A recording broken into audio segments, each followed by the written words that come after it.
Welcome to Talkin Trash, and today we're at the Becker County Courthouse in this beautiful Art Deco building, and we're going to talk about deconstruction. Not of this building, but deconstruction in general, and I have a special guest, Petrina, and I will have you introduce yourself if you would please. Okay, thank you, Sandy. My name is Petrina Rhines. I am the founder and executive director for Birch Group. We are a nonprofit company, a sustainable development company located in Minneapolis, Minnesota, in Hennepin County.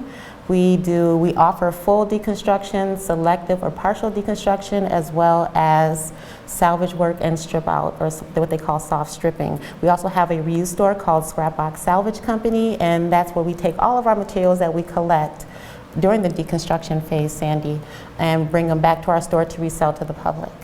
Okay, so today, just give us a little snippet on what deconstruction is. In previous episodes, we talked about that, and then we're going to get into a little bit more detail. Yep, sure. So it's selectively dismantling building components to be resold to the public, to be repurposed or even, recycled. But our main goal is to repurpose and resell it to the public.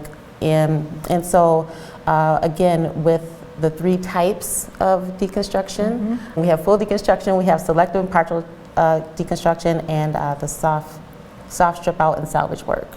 What I'm finding most with builders and developers alike, a lot of our customers and clients are looking for the salvage work strip out because they know that's something that will go more quickly. It takes about 2 to 3 days to do, and we can get in and get those materials out and then bring them back to our store to resell to the public, but also they still get that tax benefit as well, for them giving us their building materials.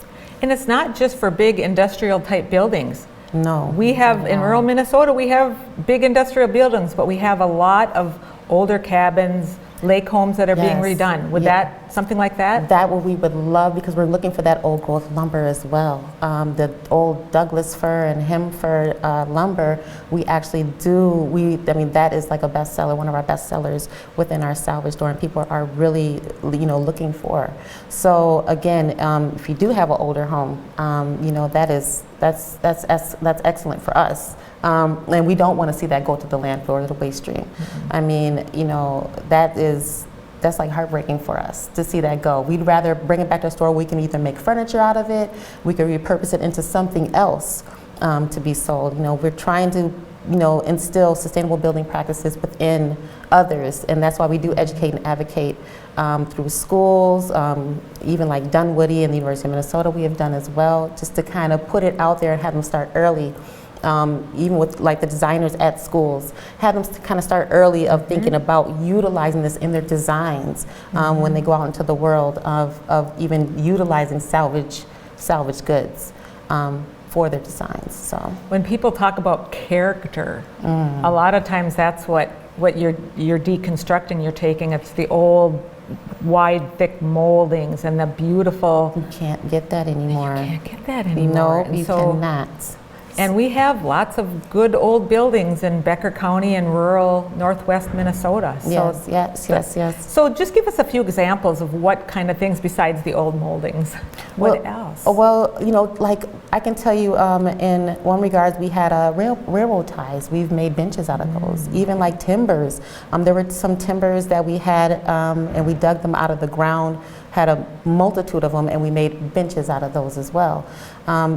This is the kind of things that are building materials that individuals are looking for. We try to get as creative as possible and innovative as possible, repurposing these items that we get. Our goal is not to hold these items hostage. We're trying to get them back out there into the public and resell them to the public, because that's making us a circular economy, and we're doing our job as sustainable reuse leaders, trying to instill that sustainable business practices within other companies as well. And as a concept for residents in every county, that there's a large amount of waste that's going into the transfer station or into a landfill that we want to divert from the waste stream. So henceforth, waste diversion. Yes, exactly. And so I just want to thank you so much for joining us and sharing even the concept of waste diversion and deconstruction. Thank you so much. We hope to see you again up here. Well, thank you, and thank you for letting me share our passion in sustainable reuse and building materials. I so appreciate us letting us get that out there about building reuse, and just, yeah, thank you. You're welcome. And if you have any questions on deconstruction, please give our office a call at 218-846-7310. Thanks so much.